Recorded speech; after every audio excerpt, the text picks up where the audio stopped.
Dear Ken and Bessie Adams, did you know that the little flame that burned within you is now a furnace alive in the hearts of thousands? Did you know the same flame you kindled with care is now a blaze that cannot be extinguished?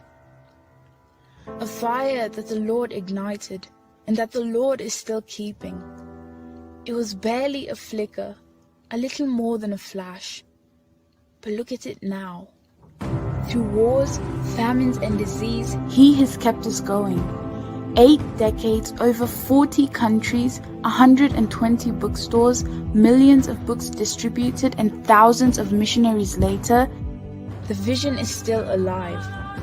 The heartbeat of your dreams is heard beyond the barriers of language. The vision is still alive, seen plainly across nations. The spirit of the mission even now is existent in each and every one of us. And each day we unite with faith, sacrifice, fellowship, and holiness toward the common goal of impacting the world through Christian literature. We are the flame. We are the spark. We are CLC.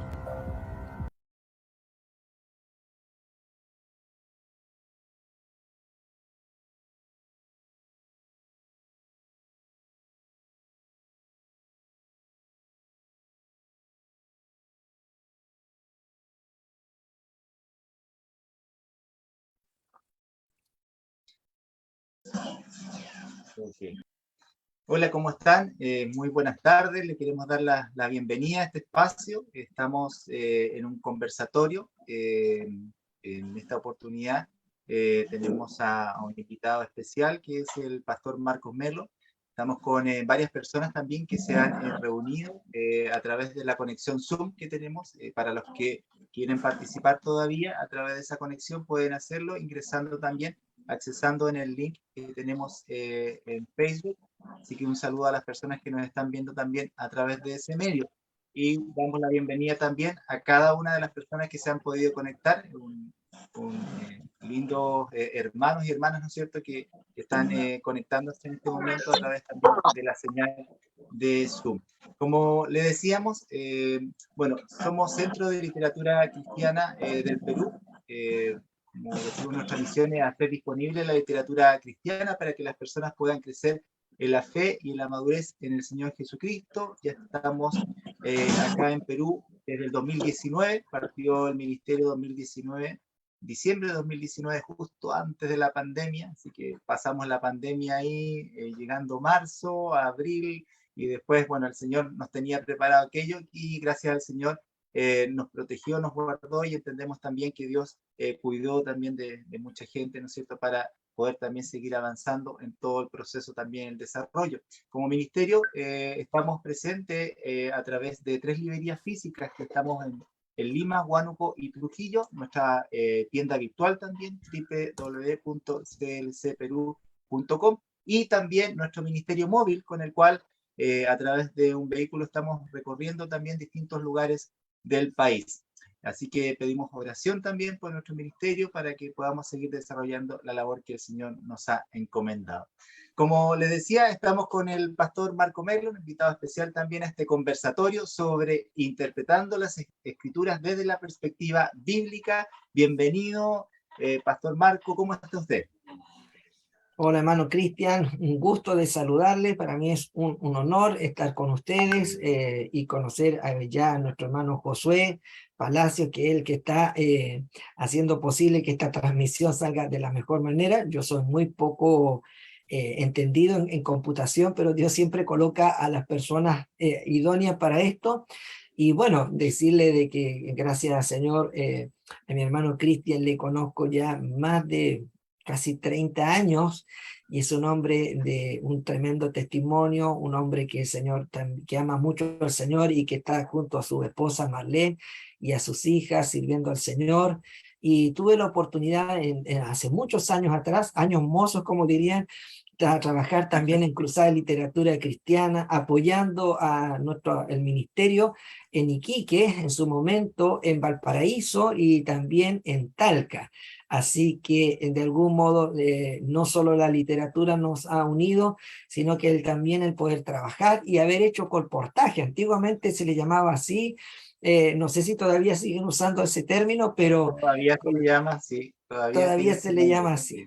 Y llevando literatura que cambian vidas y sintiendo de que es una tremenda oportunidad para crecer, no solo intelectualmente, sino espiritualmente. Así que debo también, gracias al Señor, mi formación a nuestros hermanos de Cruzada de Literatura, porque nos bendecían. Llegaba literatura nueva y decía, ahí están los libros, no puede recomendar algo que no ha leído. Así que ahí teníamos la instancia de poder leer, aprender y luego poder recomendar. Así que, pastores, hermanos, para mí es un honor y agradezco a Dios esta instancia que ustedes me dan de poder compartir este tema. Dime. Sí, bueno, qué lindo, Marco, escucharte. Estoy Y bueno, pensando como bien que Yaca decías, no puede hoy bueno, día ni mañana. conocemos hace un buen tiempo. Entonces, yo no voy a hacer Si a por lo mejor Magdalena, lo podemos buscaré silenciar nomás yo los ese día. micrófonos, Yo le dije, Josué, ya que no nos te va a ayudar preocupes, ahí. Chor. Ah, ya, pues contigo vamos acá. Quiero ver primero en Magdalena, pero luego... Y cómo se llama, ha sido una tremenda bendición poder también compartir y aprender también. Yo creo que una de las cosas que admiro mucho en ti es esa capacidad del estudio también. Yo he conocido pocas personas en mi vida en la librería que hayan leído un diccionario de la A a la Z, tal cual así como uno lee un libro. Así que yo creo que eres una de las personas también que me ha enseñado también la importancia respecto a lo que es el estudio. Y bueno, como decíamos justamente, estamos en una instancia de poder, digamos, conocer la interpretación bíblica desde el punto de vista hebreo. Tú eres director del Centro de Estudios Bíblicos Hebraicos Kol Torah. ¿Qué significa eso, Marco? La verdad que no sé, pero suena bonito, dirían. No, hermano. Kol Torah significa voz de instrucción, ¿ya? La palabra Torah para el judío se traduce siempre como su primera acepción, instrucción.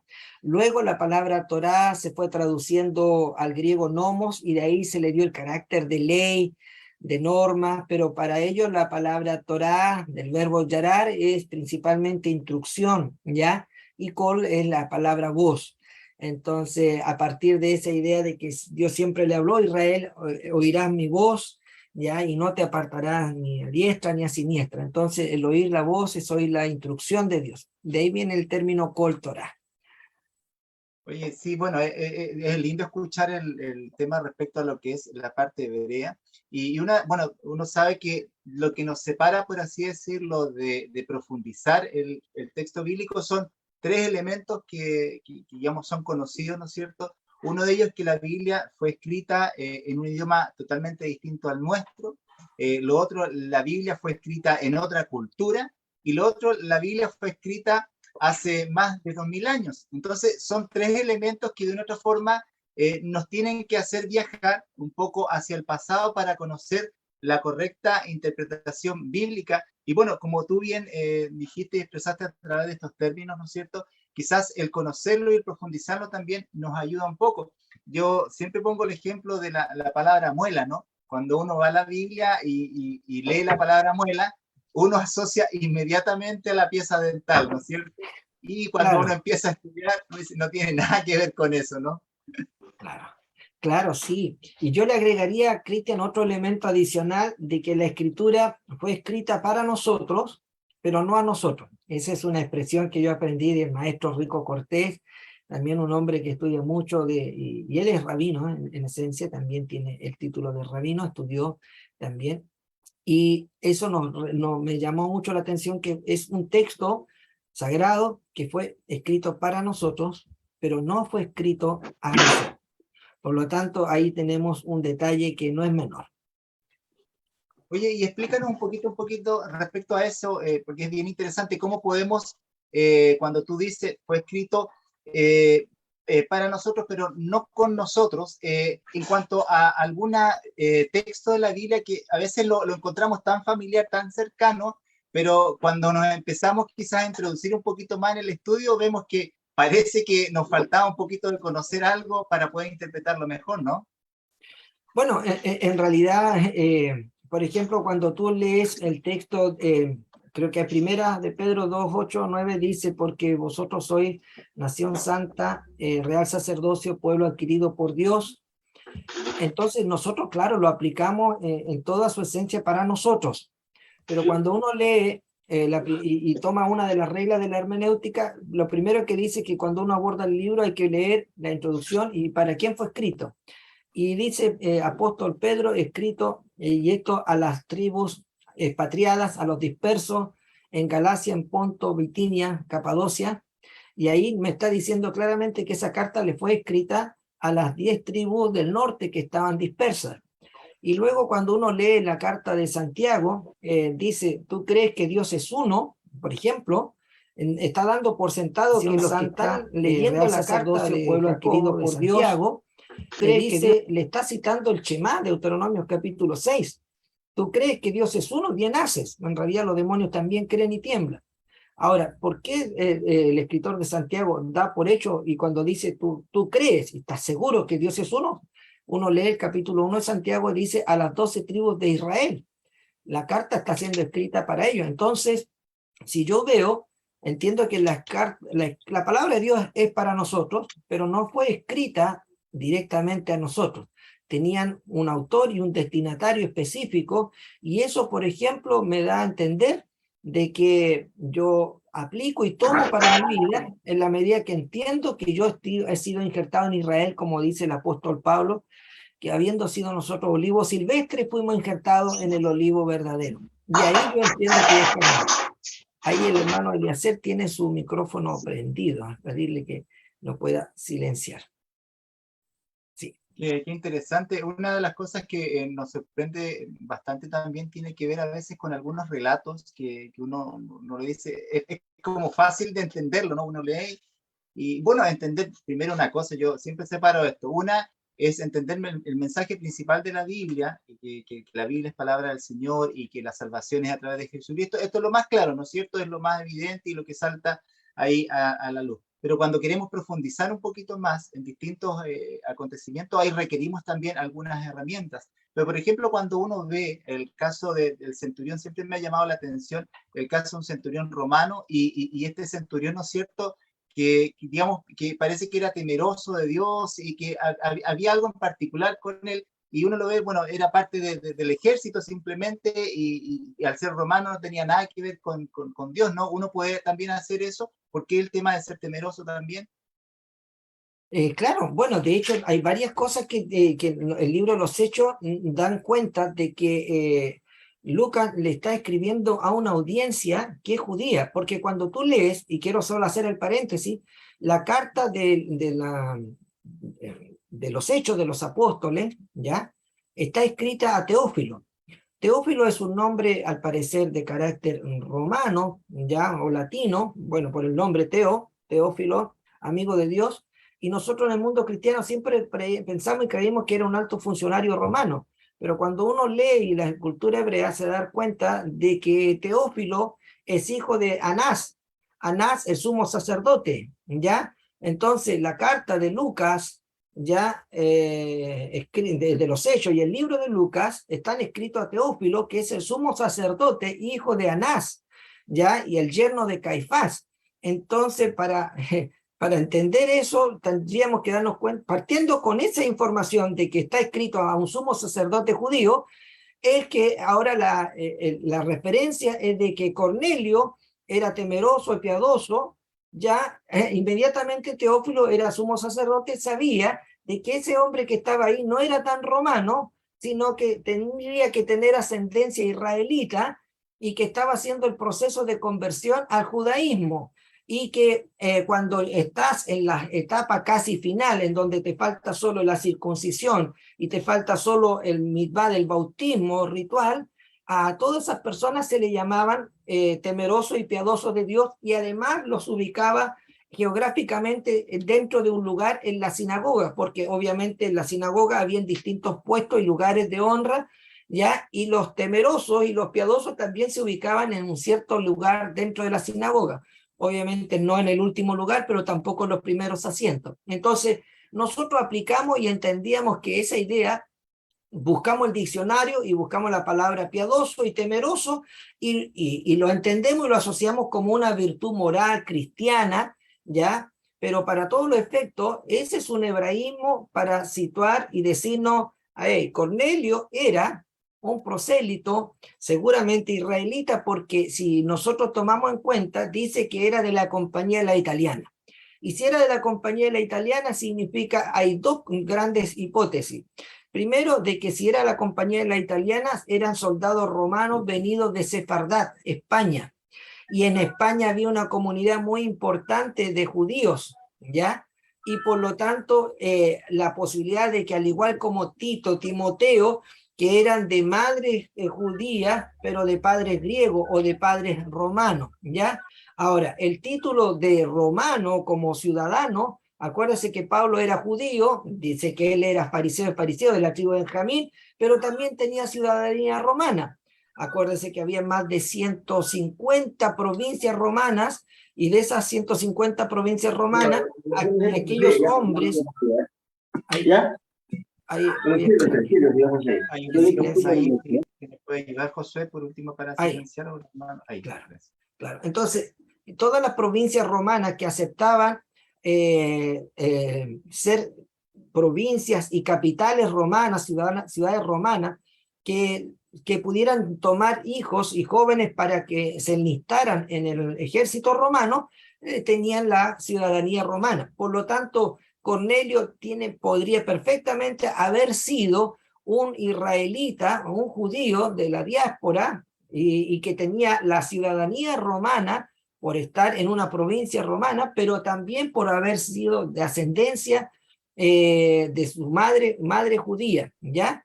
Y la otra, que la gran hipótesis es que, bueno, se sabe de que todos los soldados romanos que estaban ahí ¿cuánto se llama? En Israel, en Galilea, en Samaria, en Judea, en Idumea, Perea, en Decápolis sobre todo, eran todos soldados romanos asirios. Ninguno de ellos eran romanos latinos que venían directamente de Italia, ¿ya? El ejército romano, ya, la gran mayoría de las centurias que venían eran de ascendencia asiria.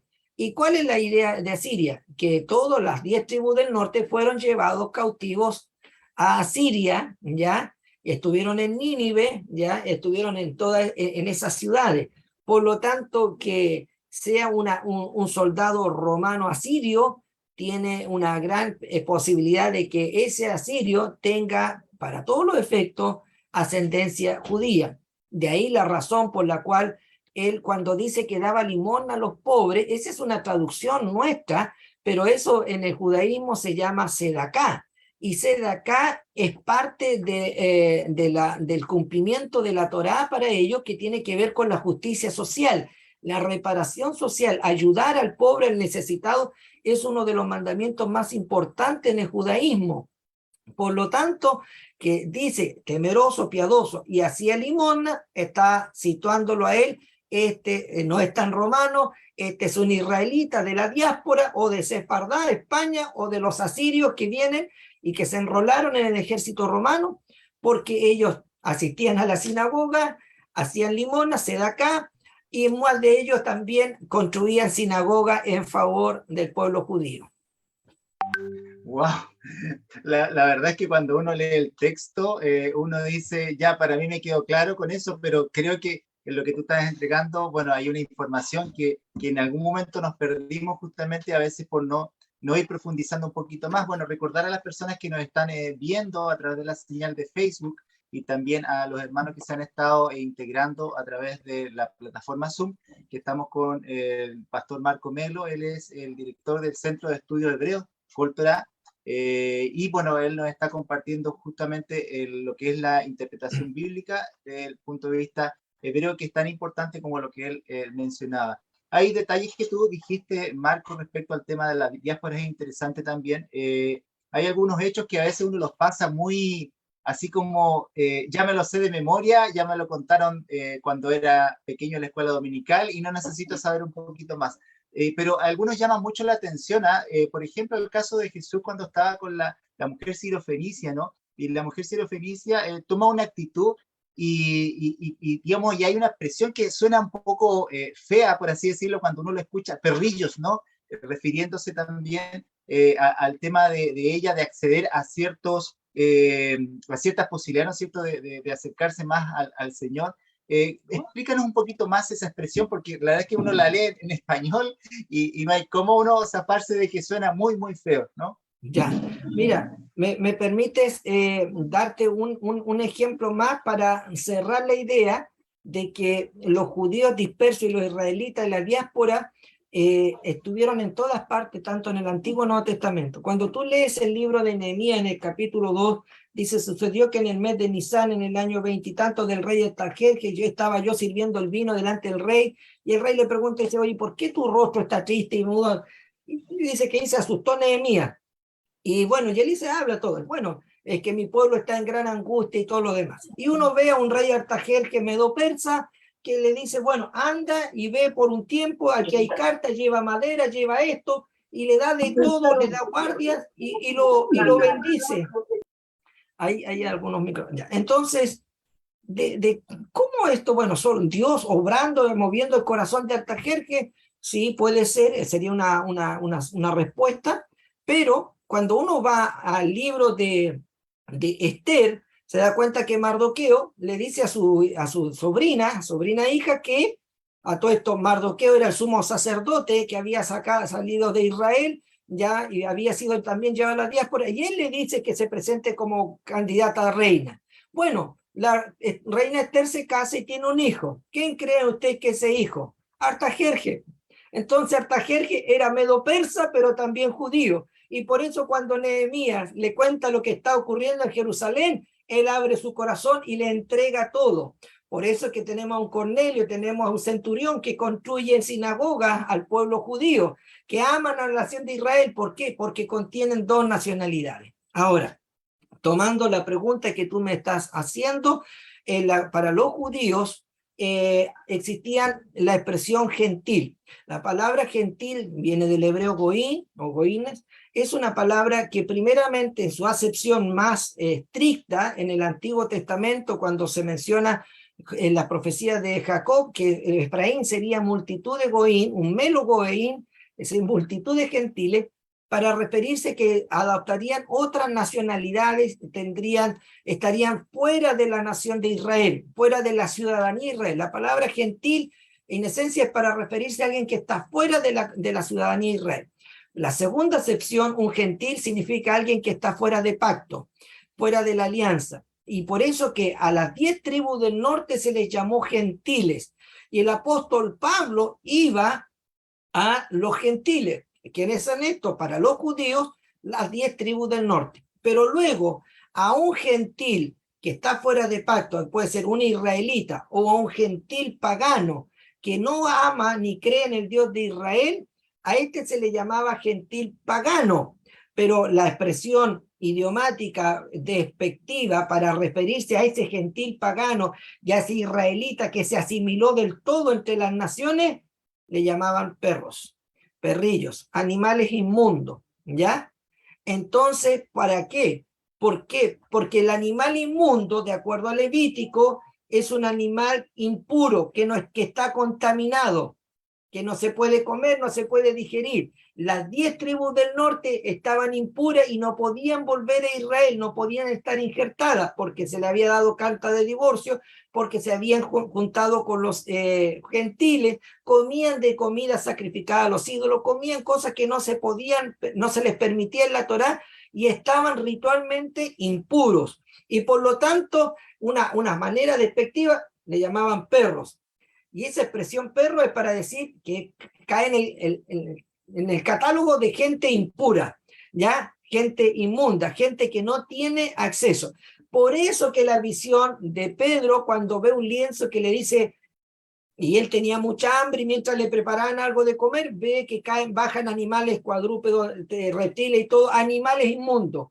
era manera, usando Dios el lenguaje y el entendimiento que ellos tenían para que referirse a los gentiles, porque de acuerdo a lo que dice Pedro, recuerden que a nosotros los judíos nos está prohibido entrar en la casa de un gentil, en la casa de un perro, en la casa de un pagano. ¿De dónde está eso? ¿En la Torá? No, pero cuando uno sabe y estudia que existían en los tiempos de Yeshua dos casas fariseas, la de Gilel y Shammai, uno se va al ámbito de Shammai, y Shammai estableció 18 decretos ya prohibitivos hacia los gentiles, hacia los perros, hacia la gente inmunda. Y dentro de, además de los 18 decretos de Shammai para que buscaban impedir que los gentiles y los gentiles paganos entraran a Israel, había un decreto de Shammai que le prohibía a un judío entrar en la casa de un gentil pagano, ¿ya?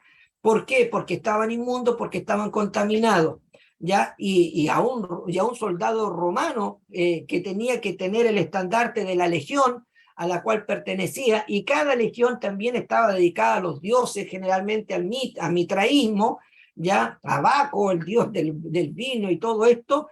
Era imposible, pero no era una ley de la Torá, sino que era una ley rabínica. Pero por eso que el Espíritu Santo le dice, Pedro, no tengas temor de ir con ellos y no llames tú como uno inmundo lo que Dios limpió, ¿ya? No es que Dios estaba abriendo la puerta para que usted se coma un rico jamón, no, era para decir los gentiles, los que no son judíos, las 10 tribus del norte y los gentiles paganos que no tenían ni idea de que existe un Dios en Israel, que hay un Mesías, también vas a llevar el mensaje a ellos, ¿ya?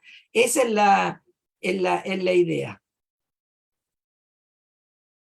Qué fascinante, Marco, escuchar, porque la verdad es que uno, insisto, se pasa tanto de largo con algunas cosas que piensa que las sabe o que las asume, ¿no es cierto?, como conocía, pero al conocer un poquito más de la cultura hebrea, al conocer parte también de lo que son los modismos, también los hebraísmos, nos ayuda también a compenetrarnos un poquito más. Me imagino que es algo parecido, Marco, cuando tú sabes ya ese término de perros o perrillos, cuando el Lázaro también, el rico y el Lázaro ocupan una expresión parecida en ese relato. Claro. Bueno, a ver, ahí tú estás haciendo una conexión principalmente cuando él habla de que los perrillos venían y lamían las heridas de Claro. Lázaro. Sí, Es una muy buena. Sí. Es una muy buena alusión, porque ese entendimiento podría ser porque para todos los efectos era bastante probable de que si Lázaro estaba lleno de llaga y todo, y vinieran los perros y lo lamieran, para un judío sería muy inapropiado e inconveniente como tal. Por lo tanto, podríamos estar ante también un hebraísmo de que Lázaro, estando en su mal, en su enfermedad, los únicos que le atendían y lo ayudaban en su dolor e enfermedad eran gentiles, como el samaritano, porque cuando a Jesús le preguntan, oye, bueno, ¿y quién es mi prójimo? Jesús le habló la parábola del buen samaritano, porque ni el sacerdote ni el levita ayudaron al que estaba herido y dolido ahí, ¿ya? Acuérdate que esa misma expresión la encontramos en el Antiguo Testamento, que cuando le dice Dios a Elías, escóndete en el arroyo de Querib, yo he dado orden para que los cuervos te alimenten, y nosotros, sabiendo que los cuervos son animales inmundos, que son carroñeros, Elías nunca iba a comer carne traída por ese tipo de aves que estaban consideradas impuras, y menos traerle carne sin saber su procedencia. Es totalmente inadecuado pensar que eran aves. Pero sí se sabía que los mercaderes que venían de Galaad, ya los mercaderes que venían de Mesopotamia, que iban por la ruta hacia Egipto y pasaban por Israel, a esos hombres mercaderes se les llamaban los cuervos. Y eso era los que por la mañana y tarde pasaban y alimentaban a Elías y le daban de la provisión que ellos tenían. Porque era común entre la gente ir y consultar a un profeta, a un vidente, por algo en especial, y no llegaban con las manos vacías, sino que una manera de honrarlo y reconocerle, le llevaban provisión o una ofrenda. Por lo tanto, hay una muy buena conexión ahí, Cristian, con lo que tú estás planteando, con este hebraísmo de los gentiles que se le llamaban perros o perrillos. La mujer sirofenicia que a Jesús le dice, Señor, Jesús le dice, no está bien tomar el pan de los hijos y dárselo a los perrillos, porque ella no se sintió ofendida, porque conocía de los dichos y los hebraísmos, y ella sabía de que esa mujer, y ella misma sabía que si era israelita, estaba fuera de pacto, y era gentil, y si era gentil, tenían, entre comillas, todo el derecho de llamarle como era costumbre entre los pueblos. Acuérdense que los griegos también a los demás pueblos les llamaban bárbaros, también les llamaban de animales por cuanto no tenían cultura, no tenían filosofía, no tenían educación. Esto no era propio solo de los judíos que llamaran despectivamente a otras personas. Los judíos lo hacían respecto de quienes estaban fuera del pacto, los griegos lo hacían para aquellos que no tenían acceso al conocimiento, al saber, a la filosofía, ¿ya? Qué tremendo. Bueno, la verdad es que uno te escucha y es impresionante porque uno dice, bueno, creo que necesitamos ir conociendo un poquito más también de la cultura. Hay varios libros que nos han llegado también al respecto, Manual de Uso y Costumbre de los Judíos, Manual de Uso y Costumbre de las Tierras Bíblicas, Sí. que también van dando a conocer un poquito del ámbito de la cultura. A veces uno dice, bueno, de educación, o de la agricultura, o de tantos otros términos, el mismo caso, por ejemplo, de los animales, dice, pero si ya me conozco los animales, el animal de la Biblia debe ser el mismo el de acá, ¿no? Pero como tú bien dices, a veces lo que se refiere ahí a un animal puede ser un hebraísmo y ese es el cuidado que tenemos que tener. Un saludo en este caso a las personas que se han estado conectando, también a las personas de Facebook que se han estado viviendo.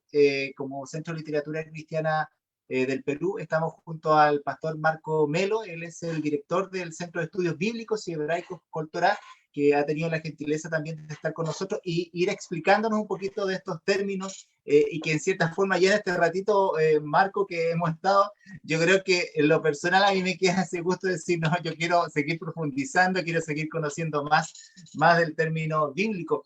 Hay relatos, como yo bien decía, que de repente suenan muy ya conocidos y como que uno se los aprende de memoria y a veces incluso los repite, pero creo que parece que requiere alguna profundidad un poquito mayor.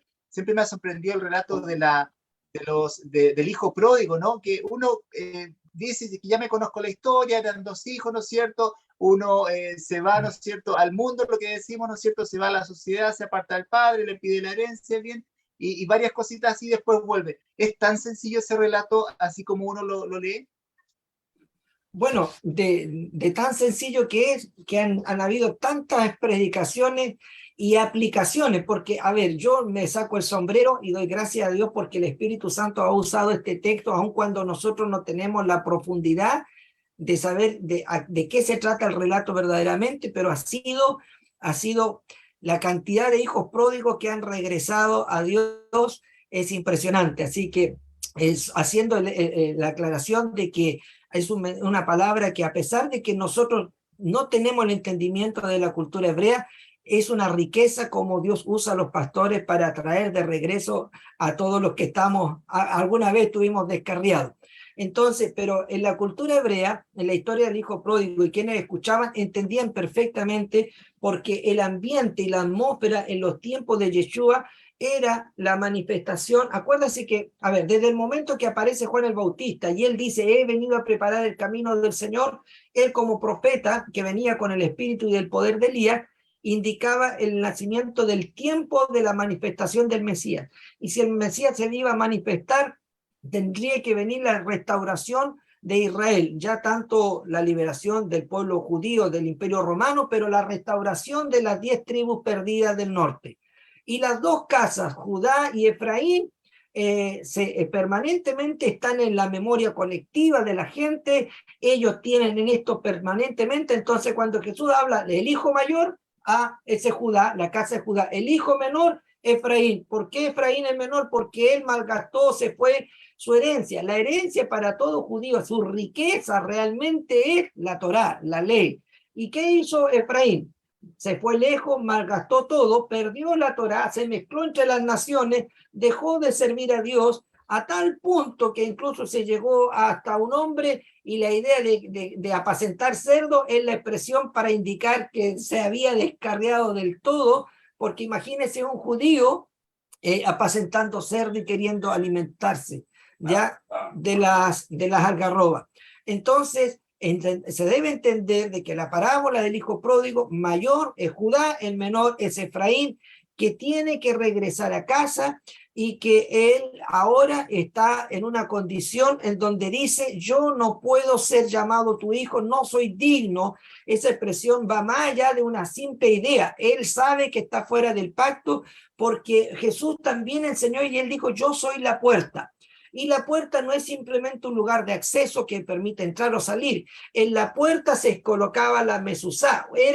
Era parte de la cultura, no solo judía, sino en Mesopotamia, antes que estuvieran los sigurat, antes que estuvieran los grandes templos a los dioses, a Marduk, a los que fueran, ellos tenían, cada casa era un templo y cada padre de familia un sacerdote, y cada padre de familia escribía las leyes de esa casa en los dinteles de la puerta, y luego él mataba un animal y la sangre la rociaba en los dinteles y las colocaba en la puerta, de tal modo que cuando él tomaba y tenía a los criados, a los siervos, ellos estaban bajo la ley de la casa de ese sacerdote, de ese padre de familia, y cuando llegaba el tiempo de la liberación, él lo tenía que dejar libre. Pero el esclavo decía, no, yo quiero ser un esclavo voluntario. Entonces él venía y lo llevaba a la puerta de la casa y tomaba la oreja y con una lena le atravesaba la oreja y derramaba sangre para que se supiera que ahora ahí había una sangre de un esclavo que voluntariamente decide ser parte de esa familia, pero a la vez ese esclavo, cuando coloca su oreja ahí en la puerta, está muy cercana a las leyes de la ciudad. Él de algún modo figurado y se está escuchando y sabe, estas son las leyes de la casa. Tú quieres ser esclavo y siervo voluntario de esta casa, te tienes que sujetar a las leyes de esta casa. Y luego viene el padre de familia y toma al esclavo y lo introduce y lo jala y lo mete dentro de la casa en un acto simbólico. Ahora eres parte de la familia y estás bajo autoridad y te mueves bajo las leyes de esta casa, ¿ya? Y luego vemos entonces la historia del hijo pródigo, que el padre sale a recibir al hijo y el hijo le dice, padre, ya no soy digno de ser llamado tus hijos, hazme como uno de tus jornaleros. Ya, aún así significaba él y estaba dispuesto a someterse a la idea de que lo horadaran la oreja, ya derramara sangre en la puerta. Él me vuelvo a sujetar a las leyes del padre de la casa, pero no tomo la autoridad y la dignidad de hijo.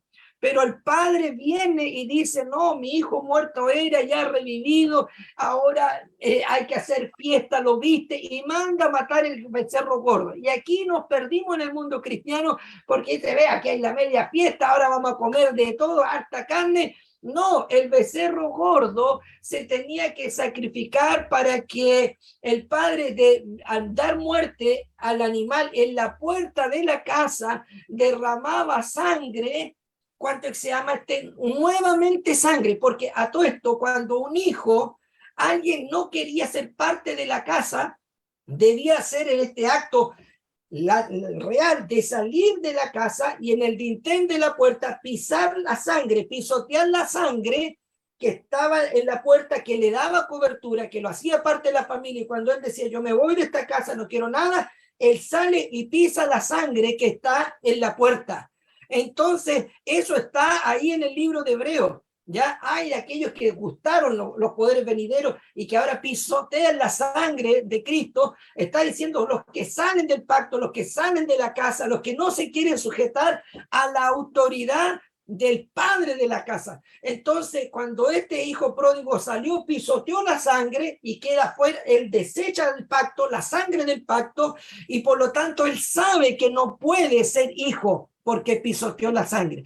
Pero ahora el padre, en un acto de amor, dice, manda a matar el becerro más gordo, el animal más gordo, porque él vuelve en un acto de amor a derramar sangre. Y ahora el padre se coloca en el dintel de la puerta. Imagínense esta idea de cuando los maridos, el marido y mujer se casan, el novio toma a la novia y la entra y la pasa por el dintel de la puerta para que ella sea su esposa y ahora formen una familia. Esa figura es de los tiempos mesopotámicos. Entonces ahora el padre está con Efraín, el hijo pródigo, y él le dice, yo no soy digno, pero no, ya te di vestidura, te di un anillo, te di calzado. Falta ahora el sacrificio del animal. Y cuando él ahora está lavado, vestido, con un anillo en su mano, el padre lo toma y lo jala y él lo introduce porque solo él no puede entrar solo, él no puede regresar. Alguien, por eso cuando dice algunos fuérzalos a entrar, esta expresión que dice en la escritura, algunos que pecan convencerlos, a otros fuérzalos, tómalo, jálalo y mételo dentro de la casa y lo pasas por sobre la sangre le permite entrar y ahora ser nuevamente hijo.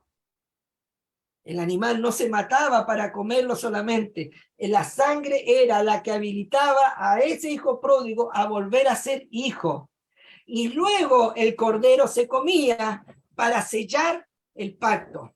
Por eso que Jesús dijo, mi carne es verdadera comida, que es la que se utiliza para sellar el pacto, mi sangre es verdadera bebida, para hablar de que Efraín, que no tenía acceso, que no podía entrar solo, que había pisoteado la sangre del pacto, ahora por medio de la sangre de Yeshua puede regresar, porque el Padre le amó de tal manera que lo salió a esperar y lo abrazó y lloró junto con él. Eso que está ahí, está en Jeremías, está en los profetas menores. Dice Efraín, eres como una mula montés, eres terco, eres porfiado, pero cada vez que me acuerdo de ti, Efraín, mis entrañas se conmueven por ti. Mi anhelo y mi deseo es que tú regreses a casa.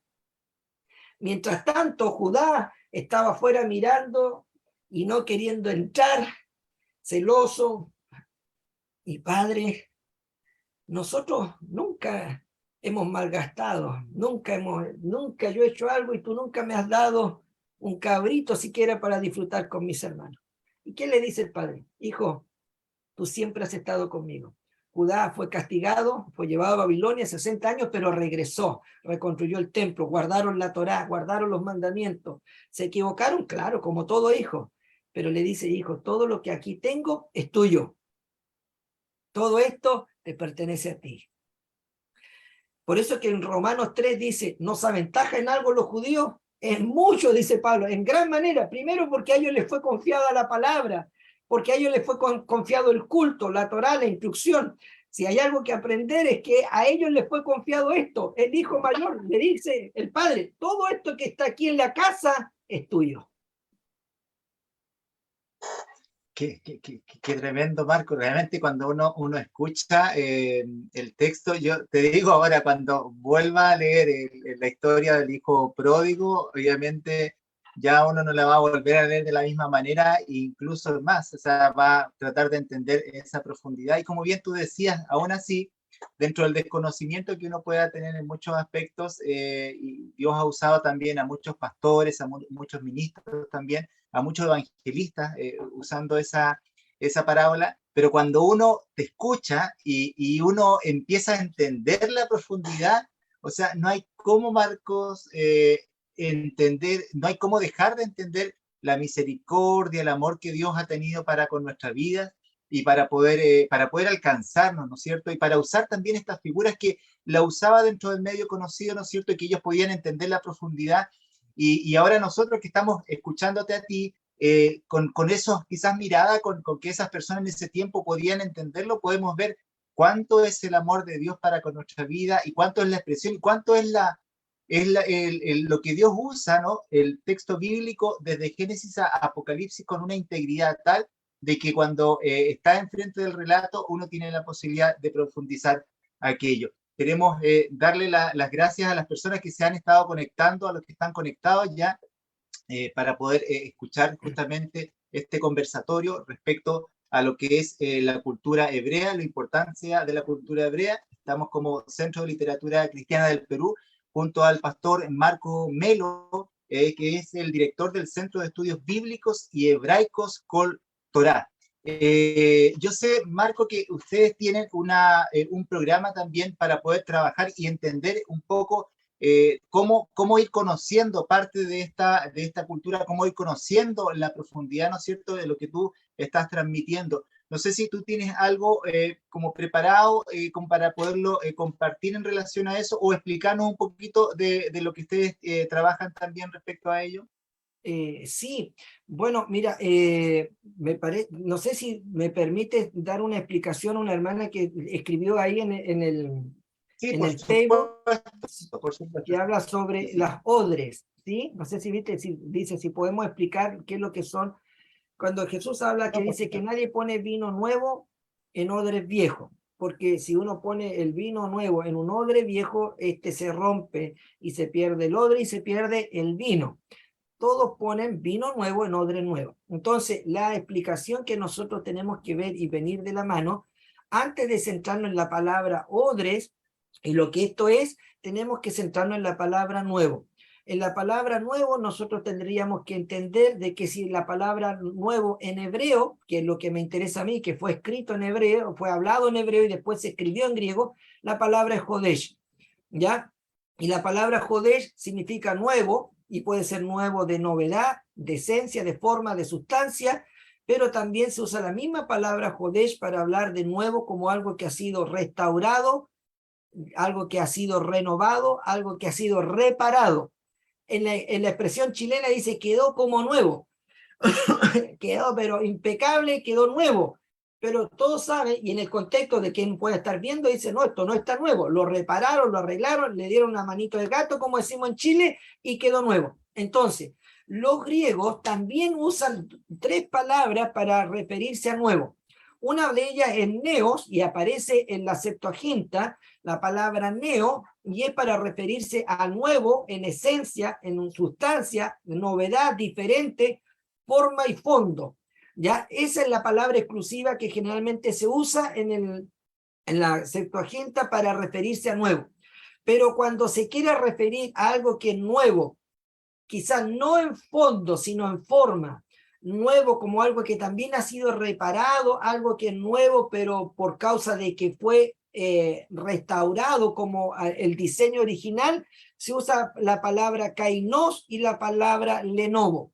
Entonces, cuando uno lee el pasaje de la odre nuevo, hay que entender de que dice que nadie pone vino nuevo, y ahí no usa la palabra neos. Es decir, el vino que Jesús está hablando es el mismo vino de antes, pero en neos. No es neo, perdón, es kainos, es decir, un vino renovado, restaurado. Y el vino representa la palabra, representa la Torá, representa la instrucción. ¿Qué pasó con el vino antiguo? Se añejó. ¿Por qué? Porque se mezcló como lo hacían los romanos, que lo mezclaban con agua y se diluía y se echaba a perder, se avinagraba. La Torá se mezcló y se avinagró por causa de la introducción de los takanot, de los geserot, de todo lo que son las tradiciones judías y de los ancianos, y echaron a perder el vino. Entonces Jesús dice, bueno, hay que traer vino nuevo, hay que traer una palabra renovada, restaurada, volver a la Torá. ¿Y cuál es? ¿Y dónde se guarda el vino? En un odre. Y el odre tiene que ser nuevo. ¿Por qué? ¿Y cuando un odre ya no servía? Porque el odre se secaba. Nunca se botaba un odre porque estaba hecho de un cuero de un animal, y por lo tanto lo que había que hacer era tomar ese odre seco, viejo, que por descuido no se le echó agua o vino o aceite, lo que fuera, que lo contenía, pero al estar vacío se secaba y se achicaba. Entonces había que ponerlo a remojar, ¿ya? Y se les colocaba en un proceso de ahumado y se les colocaban aceites por fuera y se iba rellenando de a poco y se dejaba remojando al punto de que hay que tener en mente de que el odre nuevo no es botar el viejo y hacer uno nuevo, es tomar el antiguo que estaba seco y restaurarlo y restituirlo a como originalmente era, es decir, un cuero totalmente elástico que cuando venga el vino nuevo, que aunque fermente, se va a poder estirar y acomodar ya a la fermentación. Y Jesús estaba hablando de eso. Muchos asumimos de que que se trata de un mensaje nuevo, una palabra nueva, pero Jesús venía hablando sobre la Torá, la instrucción, ya que había fermentado en manos de los fariseos, de los saduceos, por esa mezcla, ¿ya? Ahí estaba la explicación. Y sobre el instituto, bueno, nosotros tenemos ahí un video, no sé si el hermano Josué pudo acceder a él.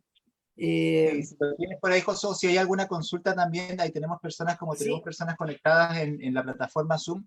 Josué, si puede ver alguna consulta y la podamos transmitir al pastor Marco, si alguien habrá escrito alguna pregunta, algún tema en particular. Sí, la verdad es que escucharte, Marco, obviamente lo personal a mí me ayuda mucho a dar ese sentido real de lo que es el término, ¿cierto? De lo que quiere expresar, porque, bueno, a veces la tendencia puede ser a malinterpretar el texto bíblico, ¿no es cierto? O quizás a quedarnos cortos un poquito respecto a ello y cómo poder entenderlo de mejor manera. Hay, me parece que algunas personas que están... Hermano Marco. ahí se acopló. ¿Me escucha? Sí, sí, le escucho, pero se acopla al parecer.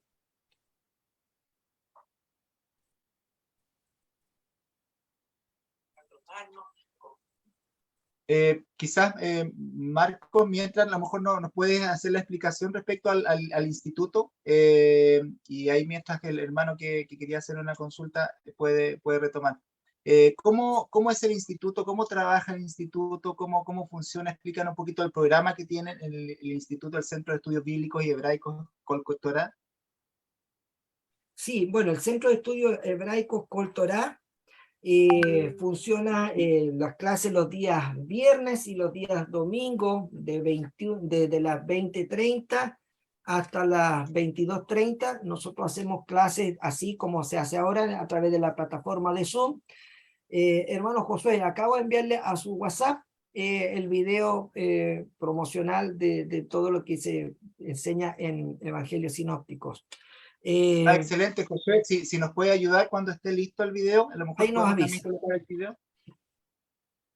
Sí. Mientras Marco nos Sí, ayuda un poquito a y entender. las clases quedan grabadas, es para pastores, líderes, hermanos que quieran estudiar con nosotros. Las clases además se suben a la plataforma de Facebook en un grupo obviamente cerrado del módulo que corresponde. Tenemos distintos módulos, entonces ahí pueden estudiar. Los pastores, hermanos, reciben también un material escrito que son las diapositivas de cada clase. Además, el material queda grabado, el video, para porque hay pastores que por razones ministeriales, obviamente, en más de una instancia no van a poder estar en una clase presencial de Zoom, pero pueden verla con posterioridad una vez que la clase se sube. Y a la vez, en el grupo de WhatsApp, los pastores pueden hacer todas las consultas y todas las preocupaciones que puedan tener respecto a cuando les hace mucho ruido a veces algún contenido. Obviamente nosotros siempre les estamos diciendo de que todo lo que nosotros enseñamos, ustedes, como lo dice nuestro hermano Rico Cortés, él dice, no me crea nada, verifíquelo todo, ya usted no está en la obligación de aceptar y creer lo que digo, antes bien validar cada información, cada detalle que nosotros podamos dar. Va a encontrar su respectiva respaldo, ya sea escritural o testimonial por medio de distintos libros. ¿Ya? Hermano Josué, me parece que hay algunas preguntas escritas en el chat, no sé. Hermano Marco, buenas, ¿me escucha? Sí, sí le escucho. Buenas, mi nombre es Faciel. Sí, un gusto de conocerle, escucharle. Hermano Marco, una consulta. Estamos hablando de la interpretación bíblica de la perspectiva judía. ¿Y qué opinión usted tendría sobre la nueva ola en Latinoamérica que se está dando sobre las iglesias judaizantes?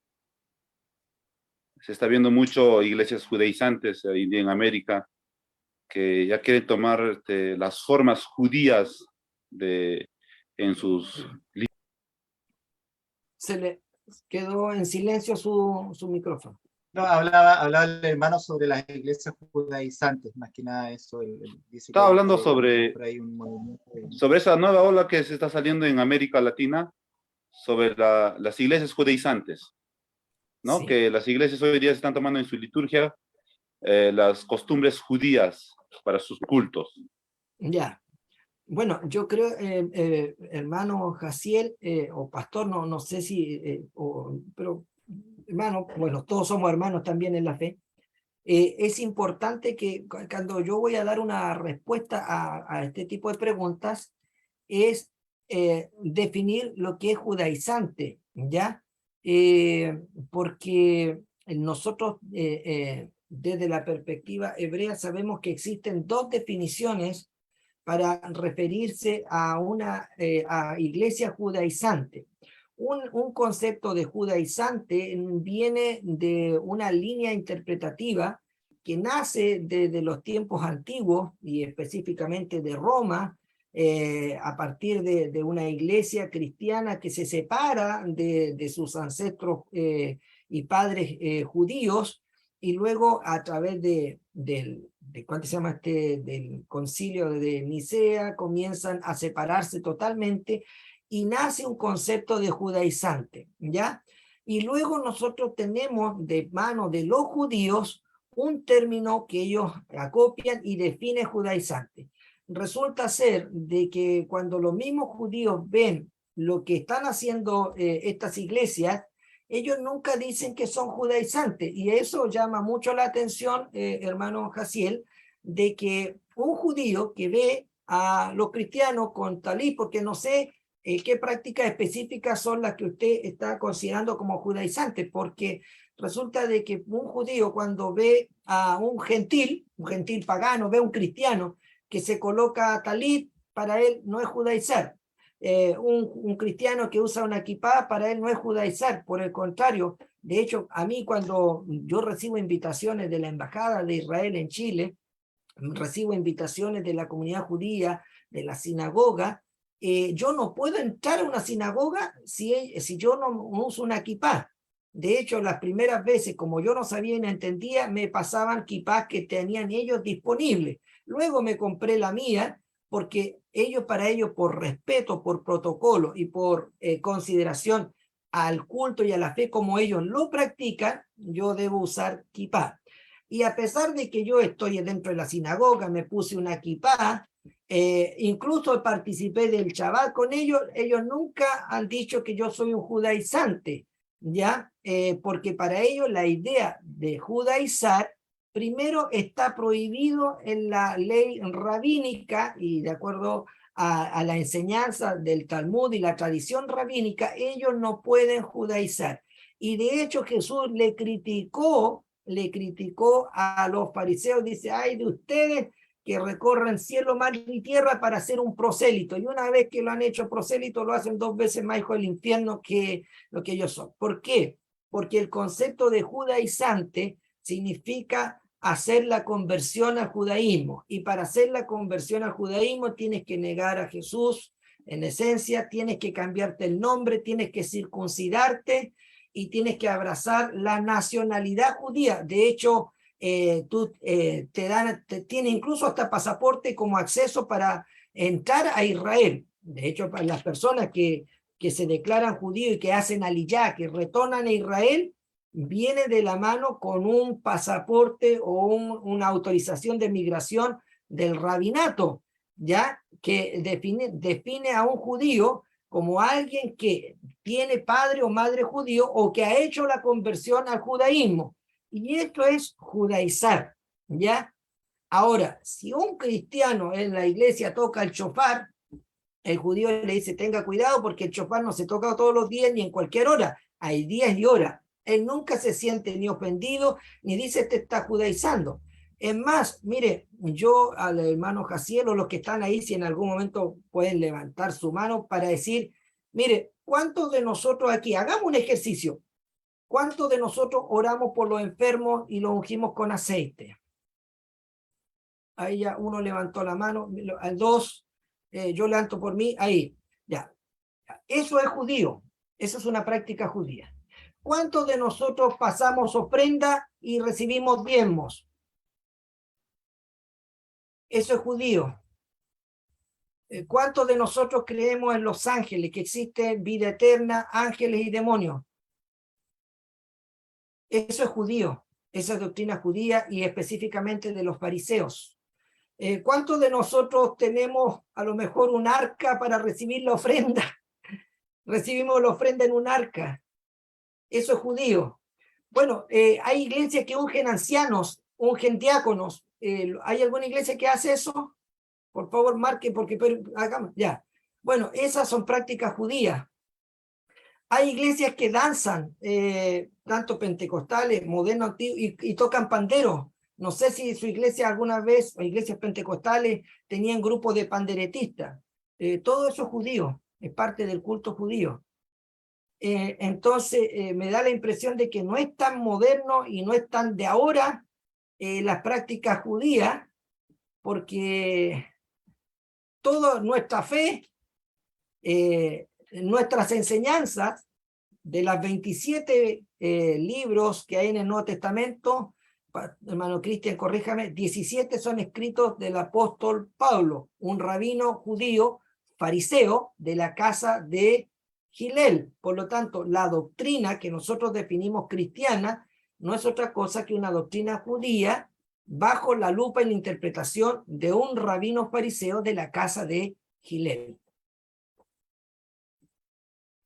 Bueno, tremendo el pastor Marco. Bueno, ahora justamente estamos con hermanos y recordando, ¿cierto? En este caso estamos con una transmisión, con un conversatorio con el pastor Marco Melo. Él es el director del Centro de Estudios Bíblicos y Hebraicos, Kol Torah. Y bueno, él también tiene un programa de estudio, de trabajo para poder compartir. Creo que tenemos listo el video, Josué, como para que nos ayude con eso y podamos también conocer un poquito más del trabajo del pastor o el programa del pastor.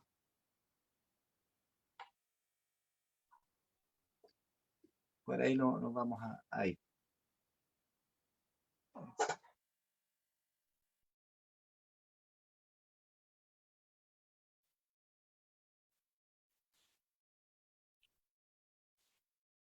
Hola, ¿cómo están, estimados hermanos, amigos? Un gusto de saludarles a través de esta plataforma de Facebook.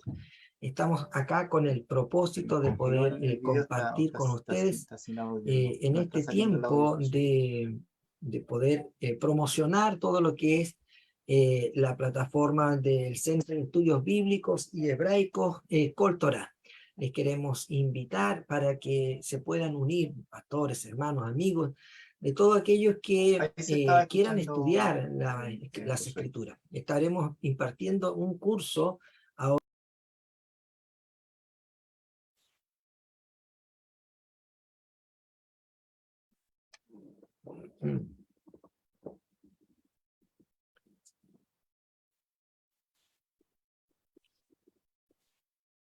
Hola, ¿cómo están, estimados hermanos, amigos? Un gusto de saludarles a través de esta plataforma de Facebook. Estamos acá con el propósito de poder compartir con ustedes en este tiempo de poder promocionar todo lo que es la plataforma del Centro de Estudios Bíblicos y Hebraicos, Kol Torah. Les queremos invitar para que se puedan unir, sí, pastores, se nos pegó hermanos, un poquito amigos, el de video. todos aquellos Marco, a lo que mejor si nos puedes quieran ilustrar un poco, estudiar quizás las escrituras. en términos Estaremos generales, el impartiendo programa, un en qué curso consiste el programa ahora de en el estudio. mes de septiembre, Sí, a partir sí, del bueno, viernes mira, no sé 2. si el hermano Alberto, perdón, hermano Josué, me permitiría a mí compartir una diapositiva, a ver, Ahí tendría que ser anfitrión.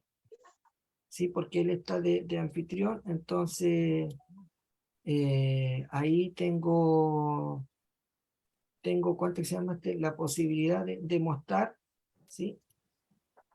Pastor Marco, disculpe, Sí, Pastor Luis Aravares. pastor, diga. Sí, saludo a todos los hermanos, bendiciones. El Señor les bendiga a cada uno. Bueno, solamente un alcance. Nosotros decimos que nuestra servicio a Dios, ¿cierto? Nuestro cristianismo viene de una raíz judeo-cristiana.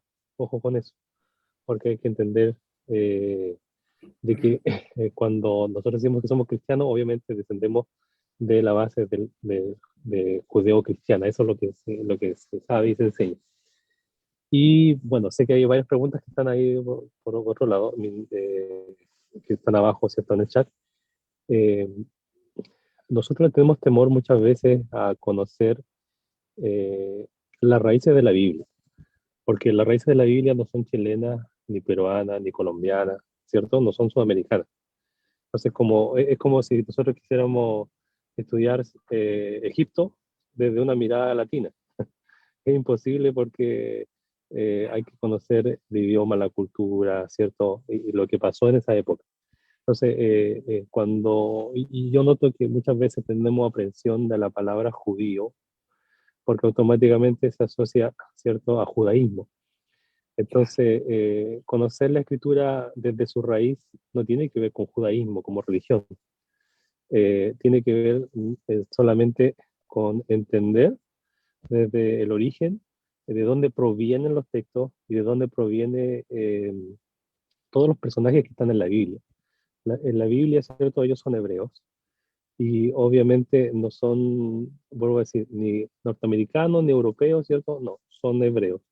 Por lo tanto, debemos tener esa pequeña aclaración y no tener miedo porque a veces nosotros nos preguntamos y como todo nos ha pasado de repente, nos quedamos con la duda, ¿cierto? Y nos preguntamos. Obviamente este no es un tema para debatir doctrina, ¿no? Simplemente entender. Y ahí conocemos la riqueza de la escritura aún más y nos profundizamos en nuestra fe, ¿ya? De entender aquellas cosas que usted a gran rango, ¿cierto? Ha compartido. Eh, pero eso, bueno, mi nombre es Luis Arabales, para los que no me conocen, disculpen que me haya involucrado, pero ando conduciendo, entonces no tengo mucho tiempo para hablar. Soy su director del Instituto Coltorá y trabajamos ahí junto con el pastor Marco acá en Puerto Montt. Y bueno, miren, usted, yo le animo a que tome su Biblia, ¿cierto? La escudriñe, la vea, pueda buscar un diccionario, no un diccionario de la Real Academia, porque los términos no son iguales. Pero solamente yo quiero hacer un alcance y termino con esto, pastor, disculpe que me haya involucrado de esa manera. Eh, en cuanto a los hebraísmos, es como decir los chilenismos, ¿cierto? O quizás malamente puedo equivocarme, peruanismo. Es decir, hay palabras que suenan igual, pero se aplican a cosas distintas. Ejemplo de eso es que nosotros, cuando viajamos una vez a Colombia con mi esposa, nosotros tenemos una palabra que acá se le dice tinto al vino, ¿ok? Y cuando nosotros decimos tinto al vino, en Colombia temprano a las 9 de la mañana tomando desayuno, viene la persona que nos sirve y nos dice, usted se sirven un tinto. Y nosotros dijimos, ¿qué? A las 9 de la mañana están tomando vino. No, me dijo, es un café. Entonces ahí ya hacemos la conexión de que las palabras pueden sonar iguales, pero no significan lo mismo de acuerdo a la cultura. Entonces, eso es lo que en la escritura nosotros vemos y que obviamente estos cursos, esta enseñanza nos ayuda a comprender lo que realmente se quiere decir. Y obviamente así hay hartas cosas que podemos hablar igual de la famosa guagua, ¿cierto? Una guagua en Chile es un bebé pequeño. Una guagua en Colombia es, para nosotros, ¿cierto? Desde Chile sería una micro, un bus grande. Entonces, esas son pequeñas cosas que el estudio nos enseña y nos puede dar a claridad respecto a algunos textos bíblicos. Bueno, pastor, lo dejo que siga adelante. Un agrado poder conectarme con ustedes también y poder escucharles y compartir. Muchas gracias, Pastor Larabal. La verdad es que es muy oportuna su intervención. El Pastor Larabal nos decía que estaba conduciendo, no es que esté ahora conduciendo, él detuvo el vehículo y digamos, ahí aprovechó el tiempo también de poder compartirlo, por si acaso, para los hermanos que no se asusten. Así que, pero muy atingente, bueno, las diferencias entre el judaísmo, el judío, judaizante, hebreo, hebraísmo. La verdad es que hay varios términos que parecen muy similares, pareciera que fueran una familia general, pero obviamente hay que hacer la distinción y muy atingente también su apreciación. Estábamos mencionando que el pastor, como decía bien el pastor Larabal, es subdirector y el pastor Marcos es el director del Instituto del Centro de Estudios Bíblicos y Hebraicos, Coltorá. nos iba a compartir un poquito en relación al programa que también o tienen en este caso próximamente también para desarrollar, pastor. Sí, bueno, yo tengo acá, si puedo compartir ahora, tengo entendido, en la función aceptó, claro. Y lo que yo quiero compartir con ustedes, a ver si me lo permite la cámara, compartir. No, dice que está inhabilitada la posibilidad de... Ahora sí, gracias. Sí, voy a tratar de ser muy rápido para compartir los evangelios sinópticos. Como se dice, es una herramienta para entender y comprender el Nuevo Testamento y sobre todo para nosotros las palabras de Yeshua. Nosotros sabemos que la persona más trascendente de toda la Biblia es Jesús o Yeshua en hebreo, que él nació, vivió, murió como judío y fue sepultado conforme a la costumbre judía, resucitó como judío, habló a su pueblo judío, habló un idioma nativo y vivió en ese contexto histórico, religioso, político, cultural, social. Y además estaba inmerso bajo el yugo de otra cultura como es la romana.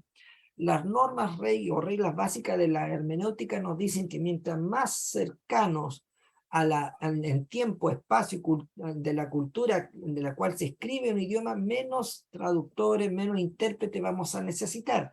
Pero mientras más lejos estemos histórica, geográfica, lingüísticamente del autor, el lector va a necesitar de interpretación, no solo de los conceptos en expresión de palabras, sino también de la cultura y lo que significó en aquel entonces.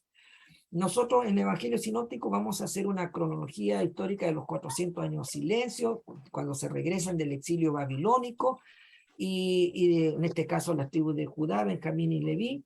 Vamos a hablar un poco de los tacanot y el ojo de la aguja, y todos estos mandamientos rabínicos que fueron hechos en su comienzo por Esdras, por Nehemías, que tenían como finalidad y que fueron incorporados como leyes rabínicas, pero no la ley de la Torá.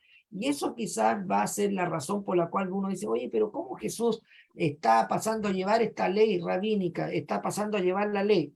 Pero hay que diferenciar entonces si Jesús estaba pasando a llevar la ley de Moisés o estaba pasando a llevar leyes rabínicas. Por ejemplo, el ojo de la aguja que nosotros sabemos, el texto de Mateo, nace con Nehemías, quien prohíbe que el día viernes por la tarde los mercaderes y la gente entre con mercadería para vender un día sábado. Entonces manda que se cierren las puertas principales y se creen estos ojos de aguja por donde puede pasar la persona, pero no pasar su camello ni su mercadería, sino que tendría que hacer.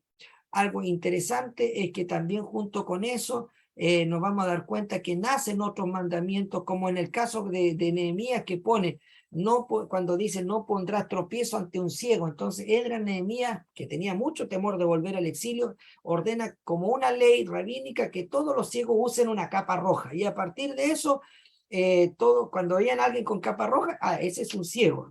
¿Por qué está obligado a usarlo? Porque la ley rabínica lo establece. Y por eso que vemos a un ciego Bartimeo que se quita la capa y después Jesús le pregunta ¿qué quieres que te haga? Era como muy obvio, pero no lo era porque él, como no estaba con una capa, en ese contexto, para los demás, él no pasaba por ciego. Vamos a hablar de la invasión de los griegos, la visión profética de Daniel y cómo se cumple en un primer tramo y luego con el imperio greco-sirio, los seleucidas. Ahí se provoca todo un quiebre y aparecen luego los macabeos porque se provoca toda una helenización. Sabe que esa helenización fue tan grande, hay unos micrófonos abiertos, que fue tan grande la helenización que ya en los tiempos de Jesús ya no se practicaban solo 3 tipos de circuncisión. Ya en los tiempos de Jesús habían 3 circuncisión. Se me gusta. Evelyn, ¿puede cerrar el micrófono? Por favor. Ahí ya la silenciamos. Ya. Gracias. Entonces, en los tiempos de Yeshua, por causa de la helenización, los grecos romanos habían establecido una 4ª circuncisión llamada epistasmo. Y ya aquí, a todo aquel judío que practicaba el epistasmo, ya se le dejaba llamar judío y se le llamaba griego. Vamos a encontrar que eso a Jesús se le aparecen 2 griegos que quieren ver a Jesús y Jesús no los recibe. Cosa que se contradice con Juan, que dice, el que a mí viene yo no le echo fuera. Bueno, la explicación está de que no eran griegos de nacimiento, eran judíos que habían practicado el epistasmo. Vamos a enseñar sobre los tipos de circuncisión y vamos a ir viendo todo eso. Vamos a ver cómo están situadas todas las tribus de Israel, cuáles son las que están bajo el imperio romano y cuáles practican el judaísmo bíblico, cuáles son los que están practicando el judaísmo rabínico y cuál es todo este tema. De la invasión de los romanos vamos a aprender algunas cosas interesantes, como por ejemplo de Herodes, que no siendo judío es rey de los judíos, y resulta de que él se arroja el título de rey de los judíos, aunque él pertenecía a los idumeos, y acá abajo estaba Idumea, ¿ya? ¿Y por qué se transformó en rey de los judíos? Porque los macabeos, cuando ellos logran reconquistar el poder de los griegos, a toda la gente que estaba bajo el imperio griego y que ahora está, entre comillas, en las tierras de Israel, a todos los obligaron a circuncidarse, incluyendo a los idumeos. Y de ahí se tomó Herodes para decir, yo también soy judío porque estoy circuncidado, viaja a Roma y entrega una suma importante de dinero al Senado romano y a él le dan el título de rey de los judíos porque él demuestra físicamente que es judío porque tiene la circuncisión. Y él traba un arreglo para que Judea a través del templo empiece a pagar impuestos a Roma y ahora también, así como el rey de los judíos, Herodes, compra su título en el Senado romano, el sumo sacerdote también lo hace, quien logra establecer un impuesto de un 25% a todos los negocios y un 10% a todo que se grababan a todas las ofrendas del templo. Así había un grado de corrupción en algún momento, y esa corrupción fue política, religiosa. Vamos a hablar de todo eso. Vamos a hablar del helenismo romano y cómo estos, por ejemplo, Shammai, que era el que decretó 18 mandamientos rabínicos, que esos 18 decretos de Shammai están en el libro de Efesios y en el libro Colosense. Nosotros muchas veces no entendemos cuando Pablo dice, y porque Pablo era fariseo y había una pugna gigante entre la casa de Gilel y de Shammai, y al punto que los mismos judíos decían que los 18 decretos de Shammai fueron un pecado tan grave como el becerro de oro. Ese le llamaban los decretos, los Takanot Bet Geserot. Y eran 18 decretos para impedir que la casa de Efraín volviera a entrar al pacto. Por eso que viene Pablo, dice, porque Jesús vino y clavó en la cruz el acta de los decretos que nos era contrario. Cuando uno lee esa expresión en hebreo, está Pablo citando y diciendo los 18 decretos de Shammai, que impedían que alguien pudiera ser salvo a no ser que se hiciera judío. Pablo entiende que somos salvos por gracia, por fe, no por obra, lo escribe ya, y por medio de Jesús tenemos nosotros entrada. Entonces ahí vamos a explicar los 18 decretos de Shammai y cómo esto se transformaba en un gran obstáculo para que la gente regresara. Entonces vamos a ver también, ¿qué otra cosa? El culto imperial cívico, y aquí está algo interesante que nosotros debemos entender, de que Yeshua pagó un tributo a César. Era un tributo político, un tributo de carácter político religioso por causa del culto imperial. Y esto, los decretos de César que aparecen en Hechos 17:7, y que son la razón por la cual en Romanos 10 habla Pablo y dice, porque con el corazón se cree para justicia y con la boca se confiesa para salvación, que para nosotros puede ser en nuestro tiempo contemporáneo, dice, bueno, yo acepto a Jesús y declaro con mi boca, creo en mi corazón. No, eso está más que bien y es re fácil y no tiene ninguna implicancia, ningún riesgo, no asumo ningún costo. En los tiempos de Pablo, en los tiempos de Yeshua, decir que alguien confesara con su boca que Yeshua es el Adonai, ese es su Señor, iba contra los decretos de César, contra el culto imperial y atentaba contra la paz romana. El culto a César declaraba la paz romana, en donde también había un decreto, y ese decreto era confesar con tu boca que César es tu Dios y que a él le rindes culto. Por lo tanto, declarar con tu boca que Jesús es el Señor es un atentado fragante contra Roma, y eso te iba a traer grandes consecuencias. Por lo tanto, una persona en los tiempos de Pablo decir que aceptaba y declaraba con su boca que Jesús es el Señor, le era casi pena de muerte si es que se le escuchaba. Vamos a estudiar sobre las costumbres romanas de carácter políticas, religiosas y también penales, ¿ya? Vamos a hablar sobre el sitio de Jerusalén, vamos a hablar sobre los tetrarcas, la división y cómo tenía una influencia y cómo cuando se van estableciendo las tetrarquías mueren muchos judíos en manos de ellos. Vamos a hablar de Herodes y todo lo que éste hace, vamos a hablar del templo, del culto, vamos a hablar del poder judicial, del Sanedrín, los 3 Sanedrines que Israel tenía, vamos a hablar de la sinagoga, de cómo se ubicaban, lo que había y lo que sucedía ahí. Vamos a hablar del origen del Sanedrín como tal.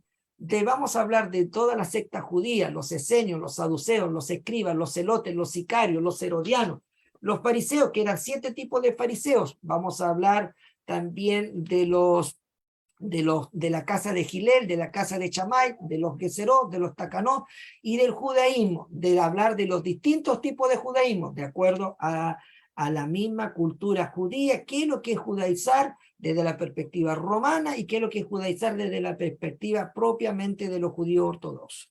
Vamos a hablar de cuáles son las enseñanzas de Gamaliel, porque ahí nos vamos, hay una expresión chilena y espero no decir un improperio, en chileno dice, oh, me fui espalda al loro, que ahí me llegó porque resulta que cuando uno lee las enseñanzas de Gamaliel, se va a dar cuenta que son las mismas enseñanzas, algunas de ellas del apóstol Pablo. Y ahora uno va a entender de que el apóstol Pablo, lo que él está enseñando, como nosotros decimos llamar teología cristiana, no es otra cosa que son interpretaciones rabínicas que se le han hecho a la Torá y que son enseñanzas que luego se escribieron como midrash para los judíos y para nosotros como cartas epistolares. Vamos a hablar de los takanot, de los rabinos, del Shabbat, y cómo estos takanot, Yeshua adrede los pasó a llevar muchos de ellos, y por eso daba la impresión de que Yeshua quebrantaba la ley, pero en realidad vamos a aprender de que lo que Jesús estaba quebrantando adrede eran los takanot, los geserot, las tradiciones de los ancianos que no estaban en la ley judía, y por lo tanto Jesús sentía que si esos takanot, esos geserot iban a hacer un tropiezo, él simplemente los pasaba a llevar. Por eso que le preguntan a Jesús, ¿por qué tus discípulos quebrantan la ley de los ancianos y comen con las manos sucias? Y Jesús le responde como buen judío, porque los judíos no responden con una respuesta a la pregunta, siempre responden con otra pregunta.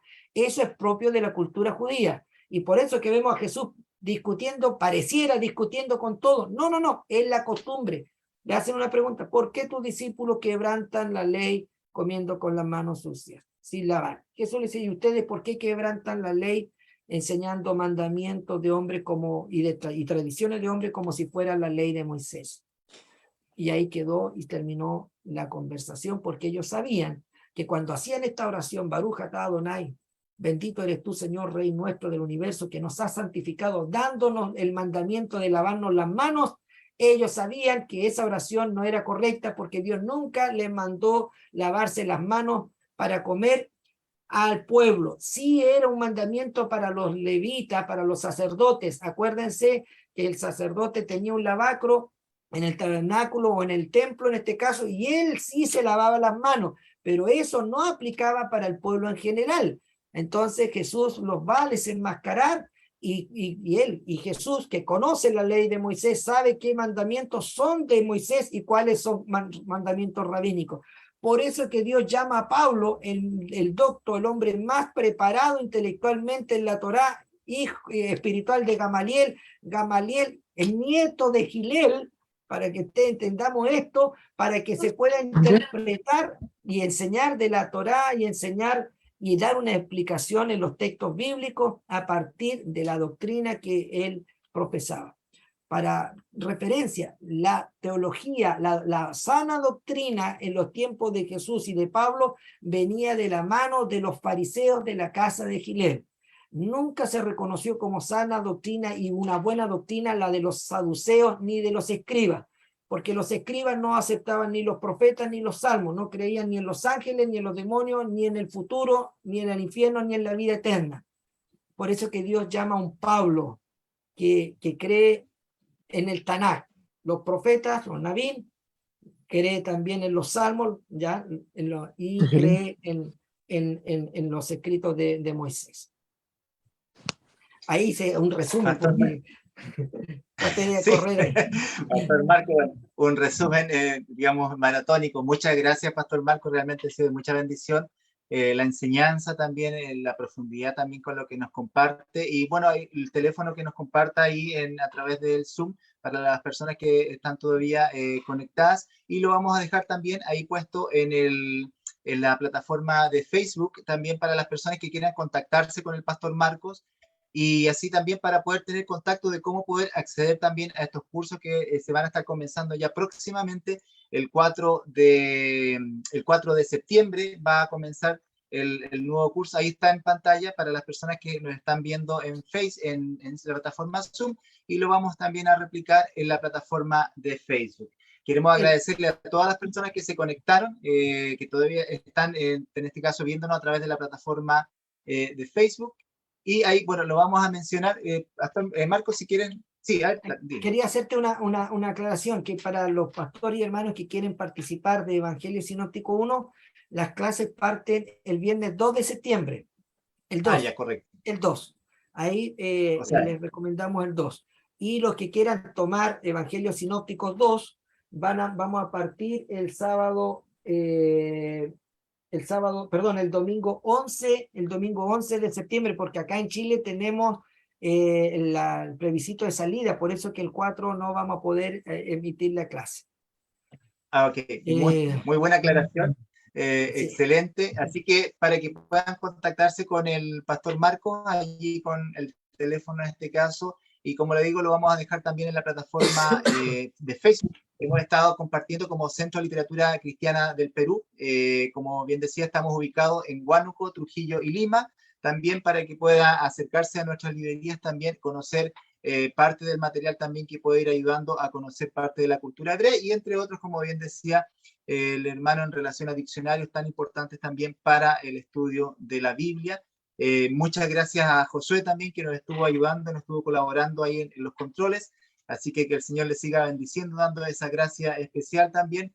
Gracias a todas las personas que nos han estado viendo, y les invitamos también para que visite nuestra tienda virtual www.libreriaclcperú.com, y también pedimos oración también por nuestro ministerio móvil. Queremos estar comenzando ya el día 4, justamente el 4 de septiembre, estamos saliendo hacia la zona este de Perú. Vamos a estar recorriendo distintas ciudades, así que si conocen hermanos también por esas zonas, ahí nos mandan un mensaje si necesitan algún encargo para pasárselos a dejar también. Muchas gracias, Pastor Marco, que Dios les siga bendiciendo. Saludos a su esposita, a sus hijos también, que Dios les bendiga. Al hermano también, el subdirector también, que también ha tenido la gentileza también de poder estar con nosotros, el pastor también compartiendo, y también que el Señor les siga bendiciendo también en toda la gestión que están desarrollando en cuanto a la enseñanza. Así que le dejamos un tiempecito, pastor, si quiere, para que pueda despedirse de los hermanos. No, yo honrado y agradecido de todos los pastores y hermanos que nos han acompañado en este día.